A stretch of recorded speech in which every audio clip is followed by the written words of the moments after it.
On Friday, Bank of Dave's second Netflix film, Lone Ranger, was released, immediately jumping to the most streamed movie in the UK and pushing his original film back into the top 10. Yes, and there's clips from the documentary there, having shared the story of the payday lenders. The Bank of Dave is joining us now. That doc is out today, isn't it? Yeah. Absolutely. It's been remastered into 20K, whatever the latest thing is. And it's going to be really exciting. It's out today. And that's the doc that this film is based around, you going after the payday loan companies and all that sort of stuff. You'll thoroughly enjoy it. Do go and watch it. It's brilliant. We want to try and plug some of that expertise you've got, though, Dave. Our viewers are standing by to try and pick your brains when it comes to helping them start some of their businesses. Yeah, first of all, we've got Ellena. Good morning, Ellena. Oh, hi. Good morning. What's your question for Dave? Hi, Dave. I would really like to start a creative side business, making gifts and stationery in my free time. I work full-time and I'm close to the higher tax band in my job, so I kind of want to understand where to start, what might be available to support with startup costs and what to be aware of. Yes, well, the first thing I think is brilliant is you've already got a job. So you mustn't take the stabilisers off the bike until you've got to the point where you're earning enough money to live, or you end up with a cash flow negative position, which is not a good place to start. So even if you're not going full-time, maybe drop it to part-time, but that is definitely the best way forward. Let me ask you, what are you passionate about? What products are you passionate about, and what would you like to do with them? I really like designing and making sort of crafts, and I've made lots of things for friends and families, for weddings and hen dos. So I'd like to do sort of crafts and stationery, that kind of thing. Brilliant. Well, the first thing is cost it properly, and your time's money. So look at how long it takes you to make it, work it out into hours. Also, you want all the costs for the parcel, the postage, the stamps.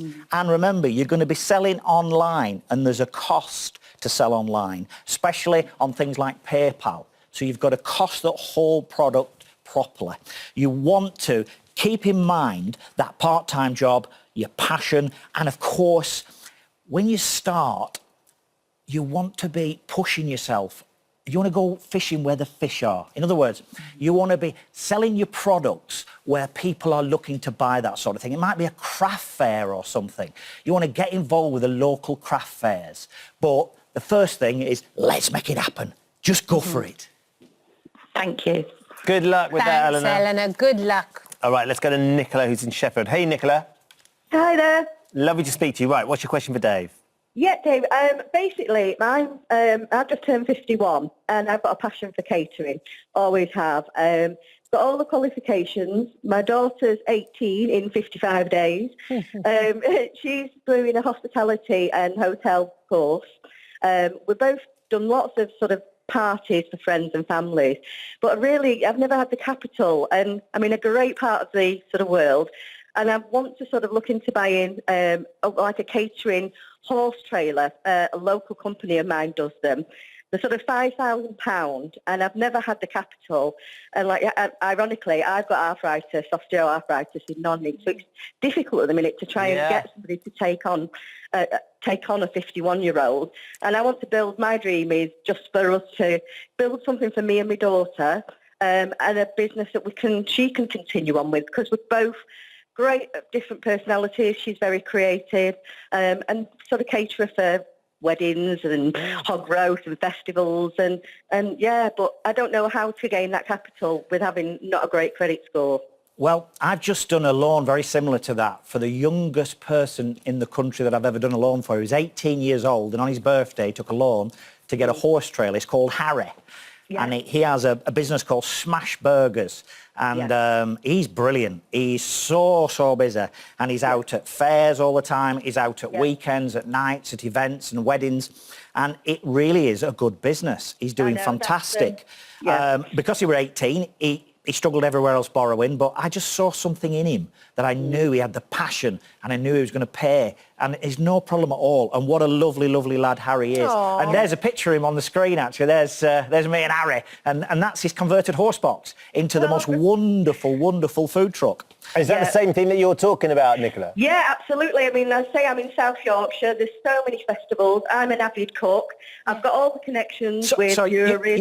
You're already there. But what you do need is you need a food and hygiene licence. I've already got one. Fantastic. Yeah. And you I've got also the passion need law and planning everything, permission. yeah. If you're going to cook food or anything from your house or run the business from your house, you do need planning permission. That's quite quick to get.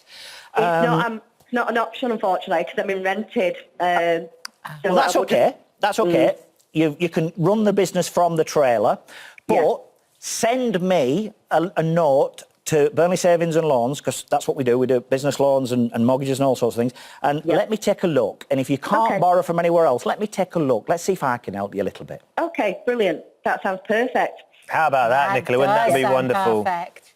But it sounds like what Harry's asked for is similar to what Nicola's... And the idea, and I totally get this, Nicola trying to work with her daughter, who's just turning 18, to set up a business that they can do together that they're both passionate about. How special is that? How wonderful. And to work together in something you're passionate about.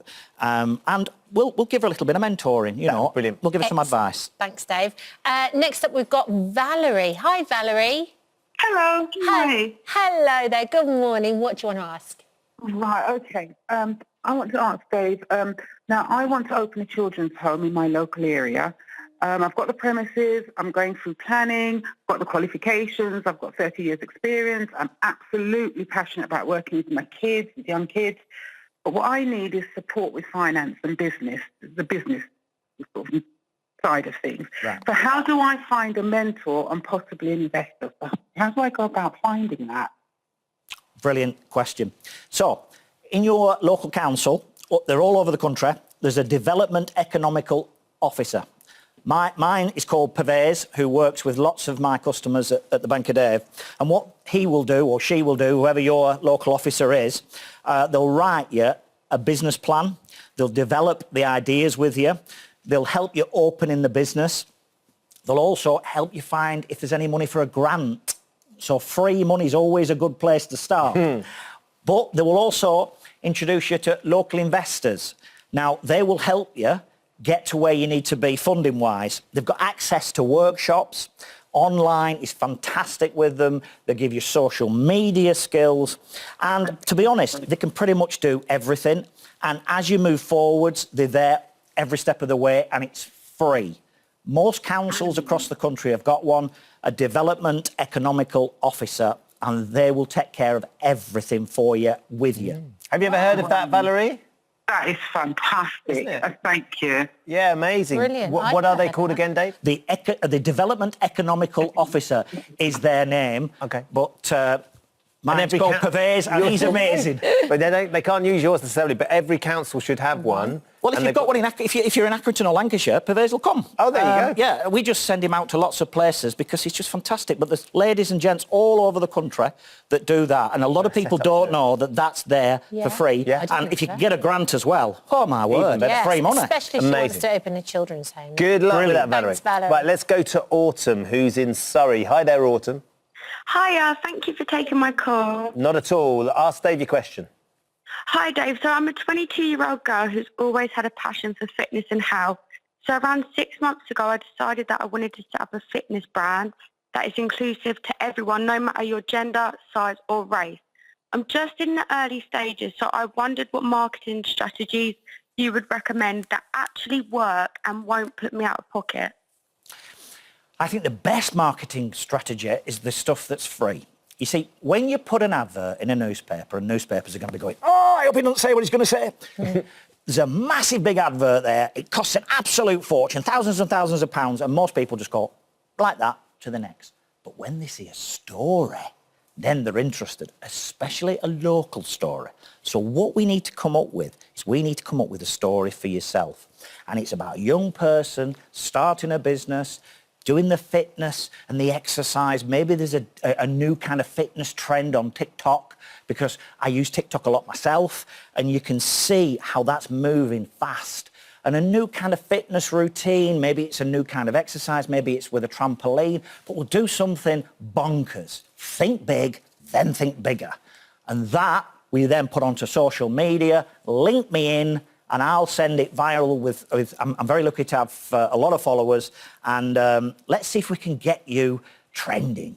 because that is the future and that's going to cost you nothing. And then you ring the local newspaper up and you say, I've done this, it's happened on TikTok, it's happened on YouTube, it's happened on Twitter, and they then get interested. So then they start writing your full page for free. Yeah. Because it's editorial. And that local specific area is huge for your business. I think, Autumn, the idea of you training Dave, doing a bit of PT with Dave, fancy the idea of that? Ben's looking at my belly. Yeah. You might have your work cut out. Dave, I said it's an inclusive brand. It don't matter how big or small your belly is. There you go, Dave. We found the perfect trainer for you. Train me. There you go. Me and Ben. We're giving it that with the old weight. Autumn, get in touch with Dave. We'll make sure you're connected up and we'll try and work on that. That'd be brilliant. But thank you for calling and good luck. Thank you. Dave, brilliant advice. Thank you so much for joining us today. Very excited about